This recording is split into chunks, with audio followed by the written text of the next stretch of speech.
এই যদি এটাই কথা, ধানের শীষ যদি জাতীয় প্রতীকের একটা পার্ট হয়ে একটা দল পেতে পারে, তারকা যদি আরেকটা দল পেতে পারে, শাপলাও আরেকটা দল পেতে পারে, তাদের যদি বাদ দিতে হয় তাদের সবগুলোই বাদ দিতে হবে।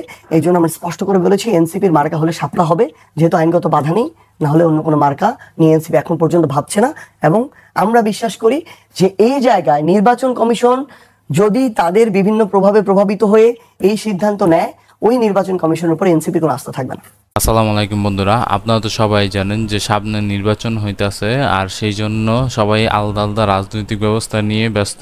এছাড়া রাজনৈতিক দলেরও বিভিন্ন প্রতীক দেওয়া হয়েছে, সেগুলো হিসেবে তারা বিবেচনা করে তারা বেছে নেবে তাদের মার্কা। তো বন্ধুরা সেই কথাই বলতে আসলেন তারা সার্জিস আলম। তো বন্ধুরা এই কথা নিয়ে থাকবে আজকের এই ভিডিওটা, তো ভিডিওটা শেষ পর্যন্ত দেখতে থাকবে। তো সার্জিস আলমের কথা হইতেছে যে সার্জিস আলম বলতেছে যদি বিএনপি তাদের রাজনৈতিক দলের মার্কা পেয়ে থাকে ধানের শীষ এবং অন্য রাজনৈতিক দলেরা অন্যান্য মার্কা পেয়ে থাকে, তাহলে সার্জিস আলমের যে রাজনৈতিক দলটা মানে এনসিপির কথা, এনসিপি পেয়ে যাবে শাপলা। তো বন্ধুরা আপনারা তো জানেননি নির্বাচন কমিশন থেকে 115টা না যিনি 100টা মার্কা প্রকাশ করা হয়েছে। তো সেই অনুযায়ী 115টা মার্কা থেকে একটা মার্কা নির্বাচন করে তারা সামনে নির্বাচনে লড়াই করবে। তো বন্ধুরা এনসিপি চাইতেছে শাপলা মার্কা, কিন্তু 115 মার্কা থেকে কোনো শাপলা মার্কাই দেওয়া হয়নি, এটা নির্বাচন কমিশন থেকে এমন হয়েছে। তো বন্ধুরা সেই হিসেবে সার্জিস আলম কিছু কথা বলছে, সেই কথাগুলো শুনলে আপনারা কিছু ভাবতে পারেন বা চিন্তায় ডুবে দল পেতে পারে, তাদের যদি বাদ দিতে হয় তাদের সবগুলোই বাদ দিতে হবে।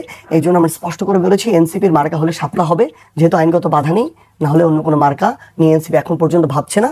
এবং আমরা বিশ্বাস করি যে এই জায়গায় নির্বাচন কমিশন যদি তাদের বিভিন্ন প্রভাবে প্রভাবিত হয়ে এই সিদ্ধান্ত নেয়, ওই নির্বাচন কমিশনের উপর এনসিপির কোনো আস্থা থাকবে না। তো বন্ধুরা সার্জিস আলম বলেই দিছে যদি মার্কা এরকম যদি না দেওয়া হয়, মানে তারা যে শাপলা মার্কা চাইতেছে এটা তারা আগে থেকে আবেদন করে রাখছে, কিন্তু প্রকাশ করা হয়েছে 115 যিনি 100টা মার্কা প্রকাশ করেছে তার মধ্যে শাপলা মার্কা ছিল না। তো বন্ধুরা যার জন্য সার্জিস আলম ক্ষোভ হয়ে গিয়ে একটা কথা বলে ফেলছে। এই কথা দ্বারা আপনারা কি বুঝবেন তা আমি জানি না, কিন্তু আমার কাছে তো মনে হয়েছে তিনি বড় ধরনের একটা হুমকি দিয়ে ফেলছে। তো সামনে ভিডিওর মাধ্যমে আপনারা দেখতে পারবেন যে সার্জিস আলম তার সোশ্যাল মিডিয়া ফেসবুক পেজের মধ্যে একটা স্ট্যাটাস দিয়েছেন, মানে পোস্টই করছেন এই শাপলা মার্কা নিয়ে। তো সেখানে তিনি কিছু কথা বলছেন, সেগুলো একবার দেখে নিন।